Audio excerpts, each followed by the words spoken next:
Welcome to this deep dive. And I think this is going to be really relevant. I think a lot of people are thinking about this, how we can best support neurodivergent students Hmm. who are facing this intense pressure to go into STEM careers. Right. We're going to be looking at excerpts from an article Okay. called Counselor, Advocate, Realist, Guiding Neurodivergent Students in a System Pushing Them Towards STEM Careers by Dr. Jaime Hoerricks. Oh, yeah, Hoerricks. Yeah. That's a fascinating choice. Yeah. Hoerricks is a special education resource specialist, Hmm. and also a self-described autistic elder, Right. which means they've, been navigating the world as an autistic person for a significant amount of time and are now sharing their wisdom and experience. Right. And to add another layer to their perspective, they're also the parent of a neurodivergent student. Yeah, it's a perspective that allows them to really unpack the complexities of this issue, as you say. I mean, on the one hand, you have this huge push from schools and society in general for students to go into STEM fields. But on the other hand, Horrocks is pointing out that these very fields can present some unique challenges for neurodivergent individuals. Yeah, it's a tension that a lot of people are grappling with, I think. Right. There's this really seductive promise that comes with STEM careers, right? Well, totally. You get the financial security, the prestige. There's a clear career path, it seems like. Yeah, it all seems very straightforward. Right, exactly. But it's important to look beyond the surface. Yeah. And that's one of the things I appreciate about Hoerricks' work. Mm-hmm. They encourage us to question these assumptions that everybody has about STEM.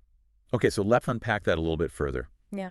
One of the first things that jumped out at me in the article was this idea that this STEM job market might not be as rosy as we're often led to believe. Mm-hmm. Horrocks argues that it's actually shrinking Right. due to things like automation and globalization. Mm-hmm. I mean, that was a bit of a wake-up call for me when I read that. Yeah, it is a point that often gets overlooked, When you think about all the hype around STEM, it's easy to forget. Yeah. And Hoerricks cites some pretty startling statistics. Right. Things like, 1,000 or more applicants competing for a single tech job, Wow. or a surplus of PhDs who are struggling to find work in their field. Yeah, that's a pretty tough reality to swallow, especially if you've been told your whole life, STEM is the golden ticket. Yeah. And, for neurodivergent students, as Horrocks highlights, there are additional hurdles. Yeah. The rigid structures and that fast-paced, high-pressure environment Right. that you often find in STEM fields can be really challenging for them. Yeah, and that's not to say that neurodivergent individuals can't thrive in STEM. Right. It's more about recognizing that Yeah. it might not be the right fit for everyone. Right. And that pushing everybody towards the same narrow path can actually set them up for failure. So what's the alternative then? Horrocks seems to be advocating for a more well-rounded approach, especially given, the rapid pace of change that we're seeing in the world. Yes, they make a compelling case for adaptability as being the most valuable skill in today's world. Okay. And Hoerricks believes that a strong liberal arts education Mm-hmm. can be a really powerful tool for developing that adaptability. Okay.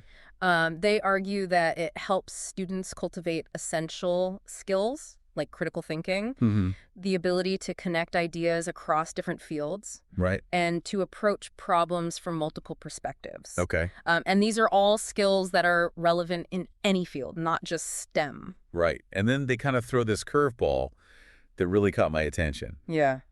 Horrocks suggests pairing a sociology major with a math minor. Interesting. And I have to admit, when I first read that, I thought, how does that even work? Right. But then as I started thinking about it more, the synergy really clicked for me. It's one of those things that seems counterintuitive at first. Yeah. But then it makes perfect sense. Sociology gives you this framework for understanding human behavior, Right. societal trends, complex systems. Mm-hmm. Math provides you with the tools for analyzing data, Right. for thinking logically and systematically. Yeah. So that combination could be really powerful Right. in fields like public policy, urban planning, Mm-hmm. even data analysis within, tech companies. It even made me think about how valuable that combination could be for just being an informed citizen. Oh, absolutely. We live in a world that's just bombarded with information constantly. Right. And being able to critically evaluate that information, to spot biases, to understand how systems work. Yes. I mean, those are crucial skills for anyone. Absolutely. And it gets to the heart of what Hoerricks is advocating for, which is a more expansive view of what education can and should be. Mm. It's not just about job training. Right. It's about empowering individuals to engage with the world in a thoughtful and meaningful way. And it's about recognizing that there are many different paths to a successful and fulfilling life. Exactly, and it's this recognition that forms the basis for Hoerricks' own approach to guiding students, which, as we know, is deeply informed by their personal experiences as both an artistic person and a parent. So we've been talking about this idea of adaptability and, having a well-rounded education. Mm-hmm. But there's another layer to Hoerricks' approach that I found really fascinating, and it's their personal journey with poetry. Oh, wow. You wouldn't necessarily expect someone who works in special education Right. and advocates for this practical, adaptable approach Right. to have such a deep connection to something like poetry. Right. But it really speaks to their belief in this more expansive view of success. It is a refreshing perspective, yeah. In the article, Hoerricks points out how, these days it seems like no parent dreams of their child becoming a poet or a writer. Right. These paths that were once seen as noble and aspirational are now often viewed as impractical, maybe even frivolous. Right. But for Hoerricks, the discovery of poetry, specifically the act of creating it, was transformative. Yeah. They describe it as one of the most profound and fulfilling experiences of their life. Wow. And it really made me think about how we define success, Yeah. both for ourselves and for our children. Right. Here's someone who's deeply embedded in the world of education, who sees the pressures that students are facing, and they're saying, hey, there's more to life than just getting a good job. And that's such an important message, especially for neurodivergent students who are often told they need to fit into a very specific mold. Right. Hoerricks' story is a reminder that it's okay to pursue passions that might not have an immediate payoff, that might not lead to a traditional career path. It's about recognizing that there's immense value in things that might not have immediate monetary value, but enrich our lives in profound ways.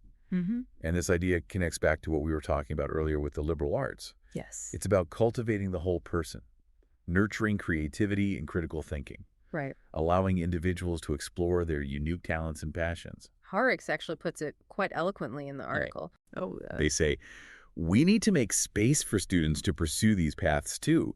Schools must embrace diverse definitions of success, recognizing that the STEM pipeline is neither the only nor the best option for every student. it's a call to action. It is. It's a challenge to rethink how we approach education and what we value as a society. Absolutely. It's a challenge to ask ourselves, what does success really mean? And how can we create a system that supports a wider range of possibilities? A system that doesn't just prioritize those who excel in STEM. And that leads us to a really crucial question that Hoerricks poses, Okay. one that I think gets to the very heart of this entire deep dive. Okay. They ask, how can we as individuals and as a society broaden our understanding of success beyond the narrow confines of the STEM pipeline and embrace the full spectrum of human potential?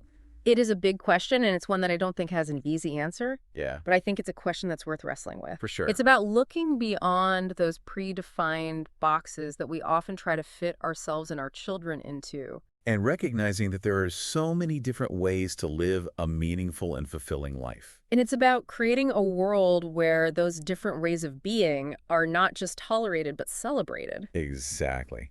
And that brings us to the final part of our deep dive, Okay. where we'll explore some of Hoerricks' recommendations for creating a more inclusive and supportive educational system. Right. One that values diverse talents and prepares students for a future that demands more than just technical skills. We'll delve into how we can move beyond just talking about these issues and start taking concrete steps towards creating real change. Stay with us. Welcome back. We've been exploring Dr. Jaime Hoerricks' insights on how to best support neurodivergent students. In this final part, I want to shift our focus to, Okay. what we can actually do with this information. Right. You've heard their perspective, their personal story, Hmm. but how do we turn that into action? It's a great question. Yeah. And it's one that Hoerricks addresses directly in the article. Remember, they're not just an advocate for neurodivergent students. Right. They're also an educator working within the system. Right.